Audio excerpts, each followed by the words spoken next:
Welcome to the Slop Farm. Enjoy the video. You start by making sure your blog is reachable over HTTPS and you have administrative access to the template. Next, create an account at a push provider such as OneSignal or Firebase.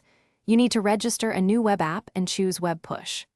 Once done, copy the provider app ID and API/REST key and note required site permission prompts. Make sure to enable service worker support in your provider settings so the browser can receive and display notifications even when your site is closed.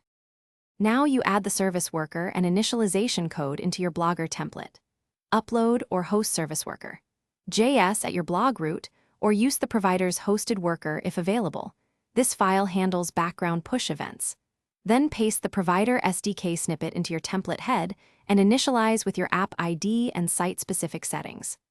Once initialized, configure the welcome notification and choose how and when to show the subscription prompt. Make sure to test in Chrome or Firefox and confirm the service worker registered. Finally, test sending notifications from the provider dashboard and confirm delivery to desktop and mobile browsers. Once verified, automate triggers. Link your RSS feed or set a webhook from Blogger to send notifications on publish. Many providers have built-in integrations. If things go wrong, check the browser console for service worker registration errors and ensure HTTPS is active.